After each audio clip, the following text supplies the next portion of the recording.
Hello student, welcome to MP learning classes. कैसे हैं आप सभी। आज के वीडियो में हम कक्षा 8वीं विषय विज्ञान देखेंगे, जो कि आपको एड ग्रेड अभ्यास पुस्तिका में दिया गया है। इसमें हम आज के जो वीडियो है उसमें अध्याय 12 देखने जा रहे हैं, जिसका नाम है कुछ प्राकृतिक परिघटनाएं।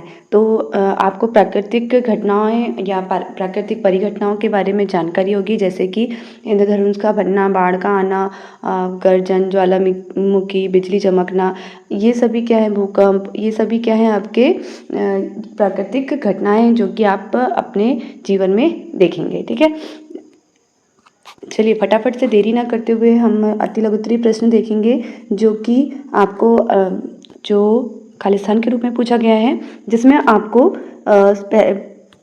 कुछ शब्द दे दिए गए हैं, जिसको आपको चुनाव करके इन खालिस्तानों में भरना है। ठीक है, तो देखते हैं। पहला खालिस्तान है सजातीय आवेश एक दूसरे को क्या करते हैं, प्रतिकर्षित करते हैं। सजातीय आवेश का मतलब है कि समान आवेश। ठीक है, एक ही प्रकार का जो आवेश होगा, धनावेश कह लो या फिर ऋणावेश, दोनों अगर धनावेश हैं तो भी प्रतिकर्षित करेंगे, और दोनों ऋणावेश हैं तो भी प्रतिकर्षित करेंगे, मतलब एक दूसरे को दूर करेंगे। ठीक है, तो नेक्स्ट देखते हैं हम।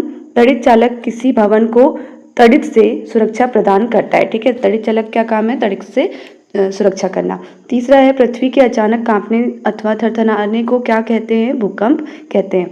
भूकंप की शक्ति के परिणाम को रिक्टर पैमाने पर व्यक्त किया जाता है। कोई वस्तु में आवेश है या नहीं, इसकी पहचान के लिए विद्युतदर्शी का उपयोग किया जाता है। ठीक है, तो इस प्रकार आप इन शब्दों को यहाँ चुनकर लिख सकते हैं। अगला जो आपका प्रश्न दिया है विकल्प के रूप में दिया गया है, सही विकल्प चुनकर आपको निशान लगाना है। पहला है नीचे दिए गए शब्दों की सूची पर विचार कीजिए। तो आपको सुनामी, भूस्खलन, बाढ़ और तड़ित 4 शब्द दिए गए हैं। भूकंप के कारण क्या क्या हो सकते हैं, तो इसका ए ऑप्शन सही होगा कि भूकंप का कारण क्या क्या हो सकता है, सुनामी, भूस्खलन और सा नंबर बाढ़, तीनों ही इसके कारण होंगे, किसके, भूकंप के। ठीक है, तड़ित इसका कारण नहीं होगा। अगला प्रश्न है दूसरा, निम्नलिखित में से कौन सी परिघटना भूकंप का कारण बन सकती है, तो इसका आंसर डी होगा, केवल 1, 2 और 3, मतलब पृथ्वी की प्लेटों के कारण, ज्वालामुखी विस्फोट के कारण और भूमिगत परमाणु विस्फोट के कारण। ठीक है, अगला प्रश्न है विकल्प तीसरा, मान लीजिए कि आप एक कार में हैं और आंधी के साथ बिजली कड़क रही है। निम्नलिखित में से अपने आप को संभावित नुकसान से बचाने का सबसे अच्छा तरीका है, तो सबसे अच्छा तरीका है कि आप कार में ही रहें उस वक्त। प्रश्न चौथा हम देखेंगे, भूकंप के लिए उत्तरदायी पृथ्वी की प्लेटें पाई जाती हैं, तो भूपर्पटी में जो भूकंप के लिए उत्तरदायी प्लेटें हैं वो भूपर्पटी में पाई जाती हैं। ठीक है, अगला है भवन को आकाशीय बिजली से बचाने के लिए तड़ित छड़ कहाँ लगी होती है, तो इमारत के शीर्ष पर क्या लगी होती है, तड़ित छड़ लगाई जाती है। अति लघुत्तरीय प्रश्नों के रूप में हम पहला प्रश्न देखेंगे, भूकंप की शक्ति के परिणाम को किस पैमाने पर व्यक्त किया जाता है, कितने परिणाम का भूकंप अधिक विनाशकारी होता है। तो किसी भूकंप की शक्ति के परिणाम को रिक्टर पैमाने पर व्यक्त किया जाता है। अधिक विनाशकारी भूकंप का रिक्टर पैमाने पर परिणाम कितना होता है, 7 से अधिक होता है, तो आप समझ जाएंगे कि बहुत विनाशकारी भूकंप आने वाला है।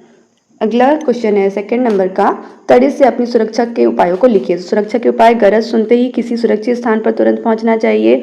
अंतिम गर्जन सुनने के बाद सुरक्षित स्थान से बाहर आने से पहले कुछ देर प्रतीक्षा करना चाहिए। एकदम से आपको जैसे ही गर्जन बंद हुई आपको बाहर नहीं निकलना चाहिए, हो सकता है दोबारा फिर से गर्जन हो जाए। ठीक है, इसी प्रकार नेक्स्ट तीसरा प्रश्न हम देखेंगे, सर्दियों में स्वेटर उतारते समय चटचट की ध्वनि सुनाई देती है, समझाइए। तो सर्दियों में जब स्वेटर उतारते हैं तो वह हमारी त्वचा से रगड़ खाकर आवेशित हो जाता है। स्वेटर पर आवेश आने के कारण चटचट की आवाज़ सुनाई देती है तथा चिंगारी भी दिखाई देती है। वास्तव में यह तड़ित के समान ही एक परिघटना है। अगला प्रश्न है चौथा, भूकंपी क्षेत्र अथवा भ्रंश क्षेत्र किसे कहते हैं। भारत में अति भूकंप आने वाले क्षेत्रों के नाम लिखिए। तो भूकंप प्लेटों की गतियों के कारण उत्पन्न होते हैं, अतः यहाँ जहाँ प्लेटों की सीमाएं दुर्बल होती हैं वहाँ भूकंप आने की संभावना अधिक होती है। दुर्बल मतलब कमजोर होती है। ठीक है, इन दुर्बल क्षेत्रों को भूकंपी क्षेत्र अथवा भ्रंश क्षेत्र भी कहते हैं। भारत में अति भूकंप क्षेत्र कश्मीर, पश्चिमी तथा केंद्रीय हिमालय हैं। ठीक है, तो कश्मीर और पश्चिम और केंद्रीय हिमालय जो क्या है, भूकंप बहुत अधिक यहाँ पर आता है। अगला, पृथ्वी की संरचना का नामांकित चित्र बनाइए दिया है, तो ये आपको पुस्तक में पृष्ठ क्रमांक 158 में मिल जाएगा। तो आपको यहाँ पर पृथ्वी की संरचना का चित्र बनाना है, जिसमें आप देखेंगे सबसे बाहर का जो भाग है वो भूप्रपटी है, उससे थोड़ा अंदर का भाग प्रावार कहलाता है, और बहुत अंदर का भाग क्या कहलाता है, बाह्य कोड, और सबसे अंदर का जो भाग है वो आंतरिक कोड कहलाता है। ठीक है, इस प्रकार से पृथ्वी की संरचना दी गई है। अगला प्रश्न है 6वां, भूप्रपटी में विक्षोभ कैसे उत्पन्न होता है? विक्षोभ पृथ्वी पर किस रूप में दिखाई देता है? तो पृथ्वी की ऊपरी परत को भूप्रपटी कहते हैं, आप सभी जानते हैं। पृथ्वी की यह परत टुकड़ों में विभाजित है। प्रत्येक टुकड़े को प्लेट कहते हैं। ये प्लेट निरंतर गति करती रहती है। जब ये एक दूसरे से रगड़ खाती है अथवा टक्कर के कारण एक प्लेट दूसरी प्लेट के नीचे चली जाती है, तो इनके कारण भूप्रपटी में विक्षोभ उत्पन्न होता है। यही विक्षोभ पृथ्वी की सतह पर भूकंप के रूप में दिखाई देता है।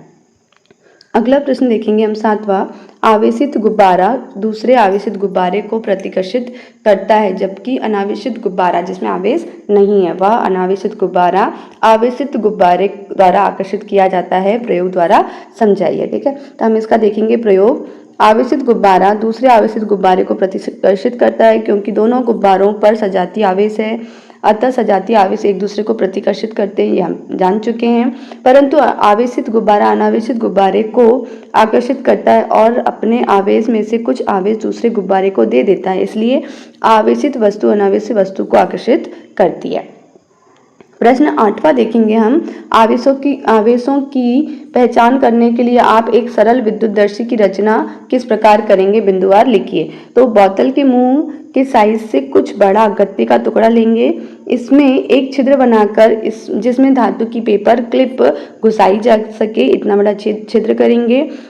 इसके बाद एल्यूमिनियम की पन्नी की लगभग 4 सेंटीमीटर से और 1 सेंटीमीटर साइज की, मतलब 4 सेंटीमीटर लंबाई और 1 सेंटीमीटर चौड़ाई साइज की पट्टी काटेंगे।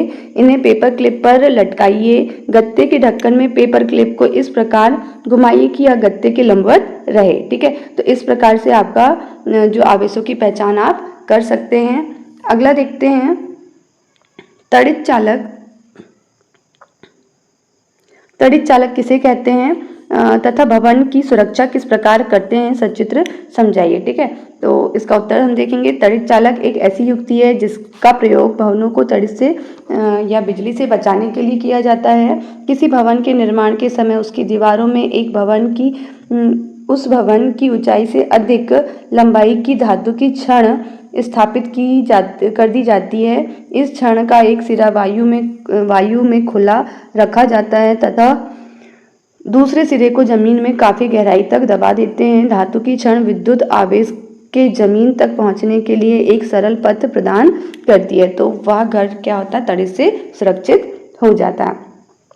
अगला प्रश्न देखेंगे 10वां, भूकंप से बचने के लिए निम्न परिस्थितियों या स्थितियों में आप क्या प्रयास करेंगे? यदि आप घर में हैं तो क्या करेंगे? आप किसी मेज मतलब टेबल के नीचे आश्रय लें तथा झटकों के रुकने तक वहीं रहें। ऐसी ऊंची तथा भारी वस्तुओं से दूर रहें जो आप पर गिर सकती हैं।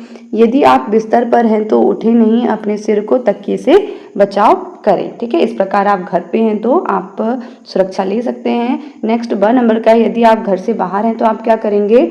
भवनों, वृक्षों तथा ऊपर जाती विद्युत लाइनों से दूर रहेंगे।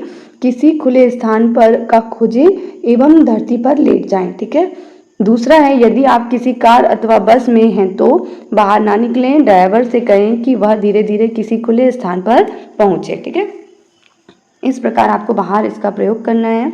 अगला प्रश्न देखेंगे 11वां, तड़ित झंझा के समय यदि आप घर के बाहर खुले स्थान में हैं तो आप तड़ित से बचने का क्या उपाय करेंगे? तो छोटे वृक्ष के नीचे शरण लीजिए। क्या कर सकते हैं आप? छोटे वृक्ष के नीचे शरण ले सकते हैं। जमीन पर सिमट कर नीचे बैठें। अपने हाथों को घुटनों पर तथा सिर को हाथों के बीच रखें जब आप जमीन में बैठे रहे हैं तब। ठीक है, बड़े पेड़ों से काफी दूरी पर खड़े रहें। अक्सर पेड़ों पर आपने तड़ित गिरते देखा होगा। प्रोजेक्ट 1 हम देखेंगे, इसमें समाचार पत्र पत्रिकाओं में छिपे भूकंप पीड़ित व्यक्तियों की समस्याओं को एकत्रित कर संक्षिप्त रिपोर्ट तैयार करना है आपको। तो हम देखेंगे सिवनी जिले की बात करते हैं। सिवनी में भूकंप से लोगों के रहने की आफत बनी, ठीक है। सिवनी में भूकंप आने से अनेक घरों की दीवारों में दरार आई। भूकंप से बिजली अचानक व्यवस्था जो ऑनलाइन व्यवस्था है वह ठप हो गई या प्रभावित हुई, ठीक है। अगला 2 नंबर का इसका क्वेश्चन है, भूकंप के अलावा भी कुछ प्राकृतिक आपदाओं के चित्र एकत्रित कर अपनी स्क्रैप पुस्तिका में लगाइए, ठीक है। तो भूकंप के अलावा अन्य प्राकृतिक आपदा जैसे आग का आप चित्र लगा सकते हैं, बाढ़ का, सुनामी, चक्रवाती तूफान, ज्वालामुखी, इसके आप क्या कर सकते हैं स्क्रैप पुस्तिका में चित्र काट कर न्यूज़पेपर से आपको चिपकाना है। ये आपका प्रोजेक्ट कार्य यहाँ कंप्लीट होता है 1। हम प्रोजेक्ट कार्य 2 देखेंगे जिसमें आपको प्राकृतिक विनाशकारी परिघटनाएं कौन कौन सी हैं तथा उनमें जनजीवन किस प्रकार प्रभावित हो सकता है लिखिए, ठीक है। तो प्राकृतिक विनाशकारी परिघटनाएं भूकंप, भूस्खलन, बाढ़, सूखा, चक्रवात, ज्वालामुखी का फटना व सुनामी आदि ऐसी परिघटनाएं हैं। प्राकृतिक विनाशकारी परिघटनाओं के प्रभाव हम देखेंगे। इन घटनाओं से जनजीवन प्रभावित होता है। इन घटनाओं से जनधन की अपार हानि होती है, ठीक है। अगला 2 नंबर का क्वेश्चन है, अपने आसपास के 10 घरों की सूची बनाइए जिनके भवनों पर तड़ित चालक का उपयोग किया गया है तथा तड़ित चालकों का चित्र बनाकर अपने स्क्रैप पुस्तिका पर लगाइए, ठीक है। तो ये आपका तड़ित चालक का चित्र पुस्तक में दिया है, आप बना सकते हैं।